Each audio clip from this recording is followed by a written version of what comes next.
Okay, and we're back with Megatron in his Transmetal 2 Robot Gloriness.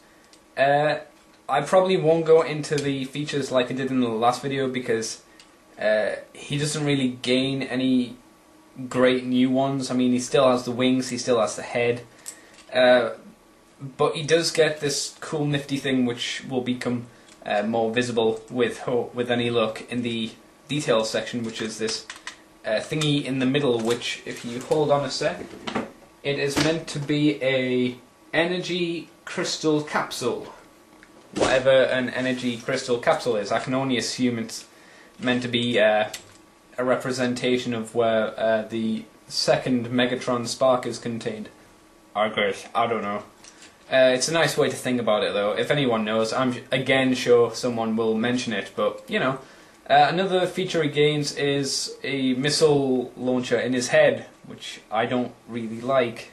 Spring-loaded missiles, and especially one to have in his head. Megatron never shot a rocket from his face before, so why should he now? Why should the toy? Makes sense coming from the dragon head, because you know it was breathing fire. But really, out of his head, eesh, bit weird, bit strange. Good thing is you can almost get Megatron into his Transmetal 1 roller skatey goodiness like that, but it doesn't work out too well, which is a shame because I mean that's what made Transmetal 1 Megatron so awesome. He was you know, around the Prt2 base and just skating around, not a care in the world. But yeah, this robot mode is really good. Really show accurate, especially the face. I mean, no, I won't bother. I'll show you in the detail part. But compared to what his first Megatron incarnation was like from the Beast Wars saga, obviously it's a lot better. It didn't have the bat face, and it's kept very, very similar, I'd say, to the Transmetal 1 face. It's done really well. So yeah, I guess we'll move on to the detail section. I probably won't spend quite as long because I've already explained a great deal of detail and most of it's again transferred over to the robot mode. But I'll see you in a moment for the final part of the video. See you later. Okay, so here we are for Megatron in his robot mode. And of course, his face mold, as I said before, is really nicely detailed, as you can see as we lift up the head plate.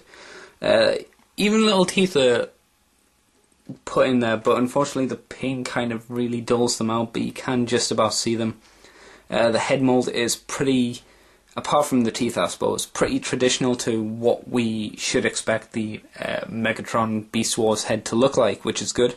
And it even comes down with his little mask bit, which was good. And nice little detail, little Prt2 symbol right at the top there, really good.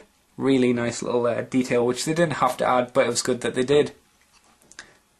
Just above that is the dreaded head cannon thing, which I personally disliked, and is one of his only failings in my opinion. And this is the part I was talking to you about before. This is a spark chamber. I'm going to try not to move the figure around too much, because last time I did, focus went completely out of whack. But there is a very small thing in here where you turn this bit around and it turns around really quickly or something. And it's really nicely detailed as well, but unfortunately you're not going to be able to see it on this video because, like I said, the camera screws up. So, better not do that. We'll zoom out all together and of course we can see the whole figure. Oh, no we can't. We need to pull the camera even further back.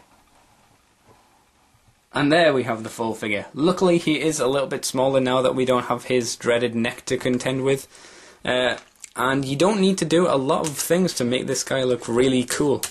Having his arm out doesn't really work unless you play with the head yourself, like that. Because of course the arm joint, while this gimmick still works, it doesn't stay in place. So you need to really force and play with it to get him in decent things, but he looks good anyway.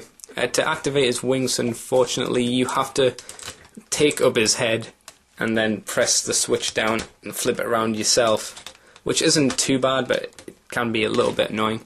And he looks even more great and epic in it. Just pulling back. That's how far his wingspan is. It's really, really good. So I can't really think of a lot of detail that you'd want to see on this guy. Just that he's awesome. That's all you need to know. I like how this bit kind of becomes a shield for his arm. It's a nice little thing done. Again, rockets, I don't keep them. Well, keep them around anyway. A nice little thing you do with the tail, you could leave it sticking out there, or you could push it down over the top there, concealing some of the gimmick, and push the arms in. Bad little point, the arms do kibble the thing out of this guy, so it's not too bad. And even the back of the wings are nicely coloured, which I didn't point out before. Whoa, there he goes. He can be a bit fiddly to balance sometimes. You need to make sure you get his knees in the right place, otherwise he'd do what mine do and slide everywhere. But this guy is a must-have figure. Besides, he's Megatron, so you have no excuse not to buy him. That's all I can really think to say on this guy. Really fun toy. One of my favourite Beast Wars characters and favourite Beast Wars toys. So thank you for watching, guys, and I'll see you sometime for something else, if I can think of something else to do. So see you later, guys.